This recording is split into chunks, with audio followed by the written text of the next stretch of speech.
كتيرة بدأت صغيرة وصاحبها كان بيحكي براحته وبعفوية وبيكلم صحابه 100 مشترك 500 مشترك، الموضوع سهل. لكن أول ما يوصل لي 1000 مشترك 100,000 مشترك بقت كل كلمة محسوبة. عمرك حاولت ان انت تحفظ درس او تلعب رياضة ولقيت نفسك ماشي فيه تمام وكويس جدا لحد اول ما حد يتفرج عليك تحس فجأة انك ناسي كل حاجة؟ ايه ده، انت اتحسدت ولا ايه؟ اللي بيحصل ده مش صدفة، العلماء سموه تأثير الجمهور. ايه بقى تأثير الجمهور ده؟ هو ببساطة التغيير اللي بيحصل في أدائنا لما بنعرف ان في ناس بتشوفنا. ساعات بنخلي ده دافع وساعات بيتحول لعبء. يعني وجود الناس حوالينا ممكن ان هو يخلينا نبدع وممكن كمان يخلينا نتلخبط. الموضوع بدأ العلماء ان هم يدرسوه من اكتر من 100 سنة. واحد اسمه نورمان تريبلت لاحظ ان الدراجين بيجروا بسرعة لما بيتسابقوا ضد غيرهم مقارنة باللي بيكونوا لوحدهم. من هنا بدأ البحث ليه وجود الناس بيغير فينا كده. في كذا نظرية بتحاول ان هي بتفسر الموضوع ده. اول نظرية وهي نظرية التنشيط، ودي بتقول ان وجود الناس بيزود نشاطنا العصبي وبيخلينا نصحصح اكتر، فاللي متعود عليه هيطلع احسن ما عنده، اما اللي مش متعود عليه فهيتلخبط اكتر.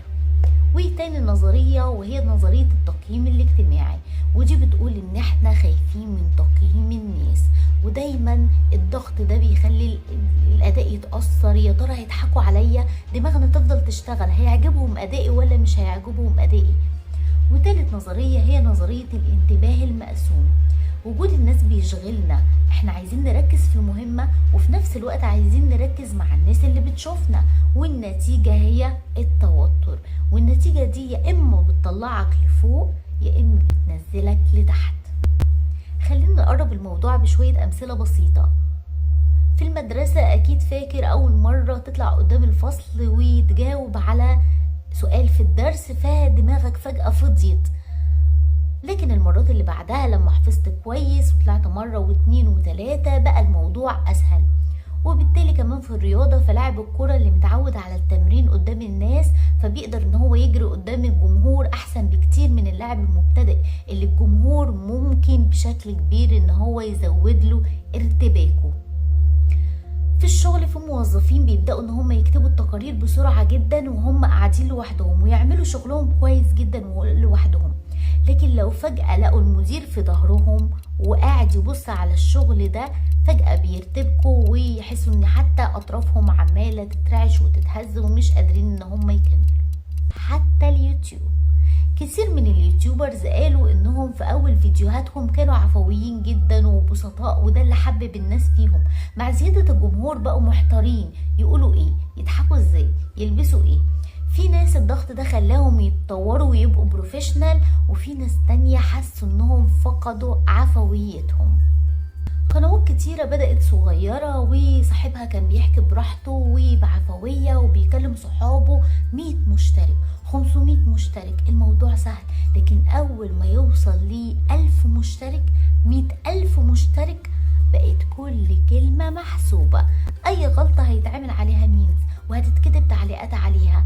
هنا تأثير الجمهور بقى ظاهر وبقوة.